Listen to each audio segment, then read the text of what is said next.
Timnas Indonesia masih menyisakan dua pertandingan penting dalam babak kualifikasi Piala Dunia Round 3 adalah melawan Cina dan juga Jepang.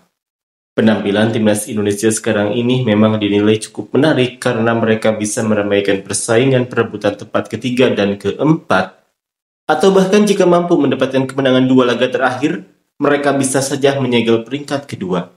Seperti inilah komentar fans Jepang. Skenario terburuk bagi Indonesia adalah jika Jepang kalah dari Australia, Cina menang melawan Indonesia, dan Bahrain menang atas Arab Saudi. Jika hasilnya seperti itu, posisi Australia sebagai runner-up peringkat kedua hampir pasti, dan Indonesia akan memiliki jumlah poin yang sama dengan Cina dan Bahrain.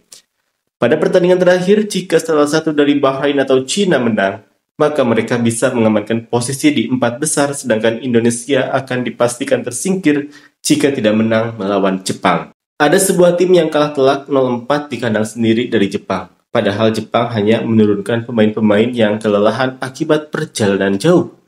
Pada putaran final kualifikasi di bulan Juni nanti, para pemain Jepang akan datang dalam kondisi lelah setelah musim di Eropa, sedangkan Indonesia akan punya keuntungan berupa masa penyegaran lewat pemusatan latihan di Bali. Indonesia, ya, mulai sekarang kalian akan menghadapi dilema mewah, harus memikirkan kondisi pemain-pemain luar negeri dalam laga internasional dan sulit menyusun skuad terbaik di luar jadwal FIFA Matchday. Apa kalian sudah siap menghadapi itu? Banyak yang saling berdebat soal total football, tapi sebenarnya hanya terpaku pada istilahnya saja sambil mempertanyakan bagian mana yang disebut total football sih. Tidak ada definisi yang jelas, tidak ada kesepahaman bersama, meskipun perbedaan pemahaman antar penggemar itu wajar di negara manapun, tampaknya di Indonesia perbedaannya lebih besar dari negara lain. Kalau dengan fans negara lain saja sering tidak nyambung karena landasan berpikir yang kacau atau pendapat yang tidak relevan, ternyata sesama fans Indonesia pun sama saja. Susah untuk punya percakapan yang nyambung dan masuk akal. Sudah mulai latihan untuk kualifikasi Piala Dunia 2030. Itu hal yang bagus.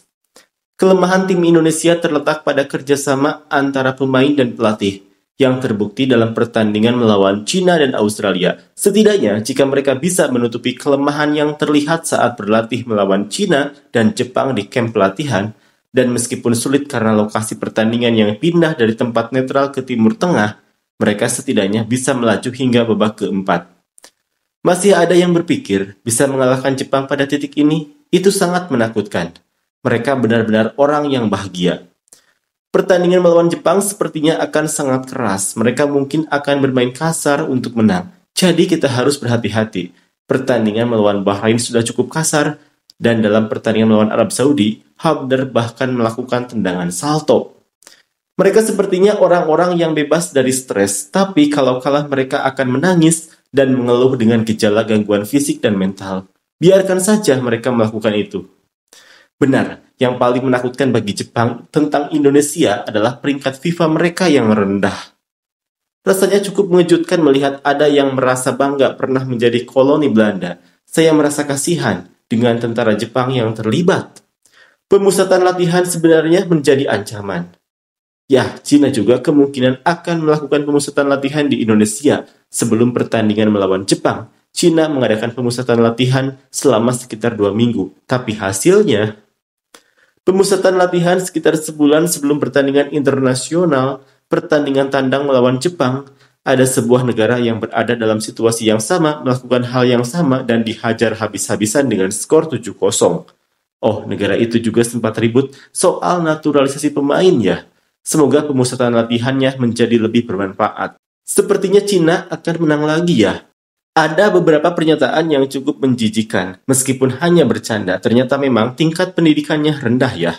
Pemusatan latihan itu bagus, tapi pemain yang bisa ikut sepertinya dianggap tidak dibutuhkan oleh klub, bukan? Atau mungkin itu hanya liburan saja. Memiliki rasa percaya diri itu hal yang baik, tapi dalam kasus Indonesia, rasanya lebih seperti kesombongan. Hasil Indonesia dalam pertandingan tandang memang tidak terlalu bagus. Arab Saudi imbang 1-1 melawan Indonesia, melawan Bahrain imbang 2-2, melawan Cina kalah 2-1, melawan Australia kalah 5-1.